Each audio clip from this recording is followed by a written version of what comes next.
Good news kadagiti babasit a negosyante iti La Trinidad. Inlukaten ti DTI ti Maikasangapulo ket uppat a one town one product store iti probinsya ti Benguet. Anya nga ti pagsayaatan daytoy a pagtagilakwan kadagiti umili adda detalye ni Christine Bornolla-Sabaway.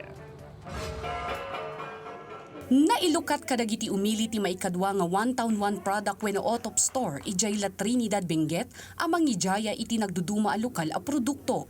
Panggap ti nasa uwa pagtagilakwan ang mapapigsakan maitalo dagiti lokal a produkto ti munisipalidad bayat ang makatulong pay daytoy kadagiti MSMEs ti munisipyo. Iti Baguio ken Benguet daytoyen ti Maikasangapulo ket uppat nga OTOP Store. Ti aktibidad ket indaluan ti Department of Trade and Industry Cordillera no sa dinuk kang runaan na sangaili ni DTI Regional Operations Group ASEC Grace Falgi Baluyan. Sigun kinila Trinidad Mayor Roderick Awingan, may sa atuktutukan ti munisipyo ti pan nakapapigsa ti MSMEs.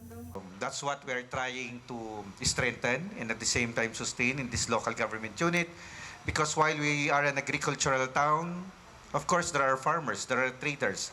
But at the end of the day, we also need those particular entrepreneurs to move La Trinidad into a good future, and a future in which there would be no limited opportunities.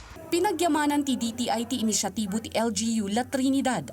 Without markets, our MSMEs will not continue to aspire to produce, no, and to be more productive. Agtultuloy dagiti programa ti DTI tapno makatulong pay kadagiti negosyante. Kanayo na nakasagana dagitoy at tumulong ken mang-akomodar kadagiti LGUs. Nupay may sa akarit ti pondo.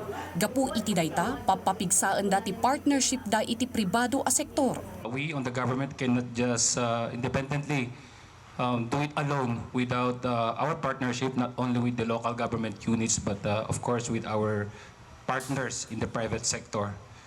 And we would like to continue this partnership, our shared responsibility, especially in promoting the livelihood of our constituents and of course our MSMEs. Hindi natatapos dito sa pag-establish lang ng OTOP Store, no?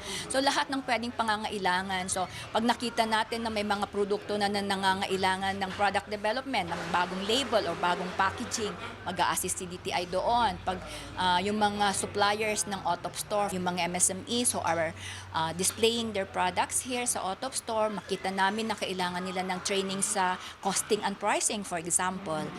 Binibigay namin yon. Kas panang ipakita iti partnership ti DTI, LGU ken dagiti MSMEs, nagpirma dagitoy iti katulagan. Ita alawas maangay matipan nakalukat ti OTOP Store, ijay Bugyas, Benguet. Christine Bornolla-Sabaway para iti Pagilian.